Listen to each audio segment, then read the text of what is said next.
Assalamualaikum warahmatullahi wabarakatuh. Saya Henry Herman, mahasiswa RPL D4 Teknologi Laboratorium Medis Stikes Nasional Surakarta.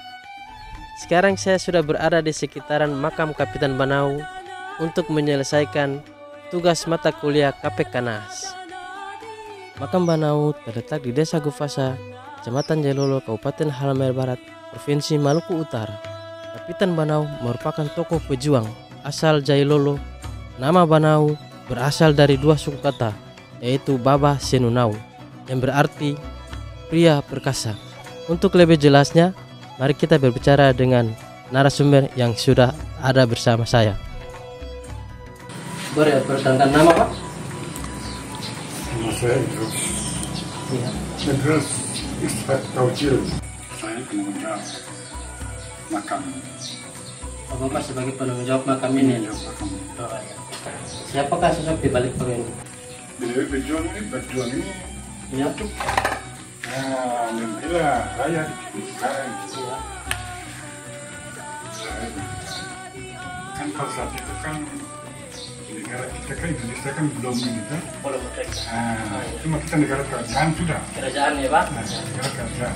Dulu, sebelum tahun 1914, Banau bersama pasukannya melawan Belanda dalam hal memerangi ketidakadilan di negeri Maluku Kiraha, terkhususnya di Jailolo. Perlawanan ini perihal pajak pribumi dan kerja paksa atau blasting dan heredience. Banau memiliki kesaktian ilmu kebal hingga disitulah timbul perlawanan melawan penindasan dari para sahabat dan pasukan Banau hingga bertahun-tahun. Peperangan di desa Purniti, Todongi, hingga Tuada. Di wilayah itu, Banau dan pasukannya menaklukkan Belanda. Puncaknya berada di kediaman kolonel Belanda hingga membunuh salah satu petinggi Belanda atau kontroler. Berarti dia ada atas faktor apa dia melawan penjajah? Ya karena penjajah datang ke sini kan mau memeras masyarakat yang utara. Memeras harta dan kekayaan yang utara. Jadi beliau tidak terima. Begitu. Tidak terima sama sekali. Sampai sempat bunuh panglima Belanda. Bukan masalah itu bunuh.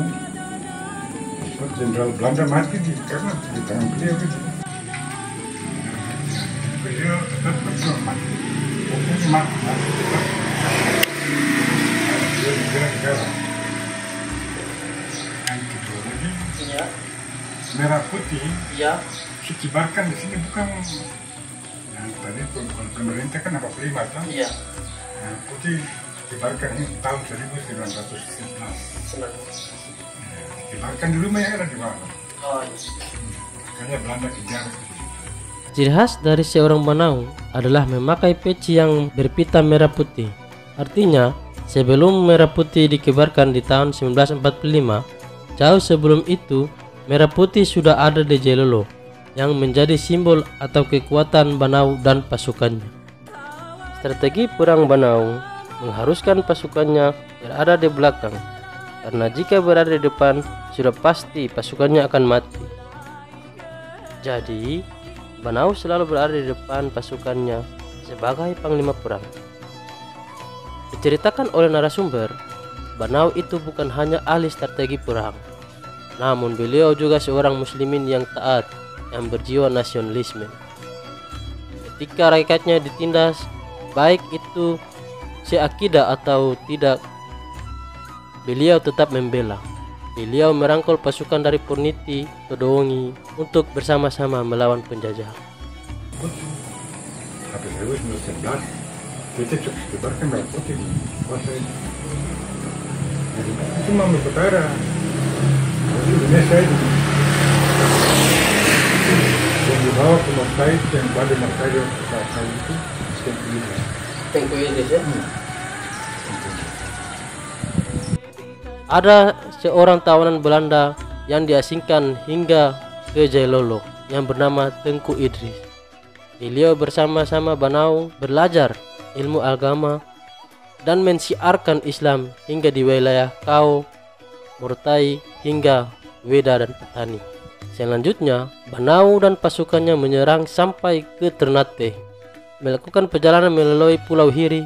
Setibanya di Hiri, beliau dihadang oleh pribumi yang berkhianat, menjadi pesuruh Belanda, namun tidak ditanggapi oleh Banau karena tujuan Banau adalah kolonial Belanda. Ternyata pribumi ini mencoba membocorkan keberadaan dan strategi perang yang dilakukan oleh Banau hingga keberadaan beliau diketahui oleh kolonial Belanda. Berarti beliau merupakan sosok pejuang yang membela rakyat Maluku Utara. Iya. Singkat cerita, Banau ditangkap dan dieksekusi. Namun, dengan ilmu dan kesaktian yang Banau miliki, ditembak pun tidak mempan, dibakar juga tidak terbakar. Kemudian Banau dibawa kembali pulang ke Jailolo oleh Belanda. Setibanya di Jailolo, Banau dieksekusi mati. Tetapi sebelum dieksekusi, Banau mewariskan ilmu keputranya dan berpesan kepada masyarakat Jailolo dengan mengatakan, "Safauna waringrang tohodu boke tododoho ua," yang bermakna jangan ada lagi penindasan setelah aku gugur di tiang gantungan. Banau 1914.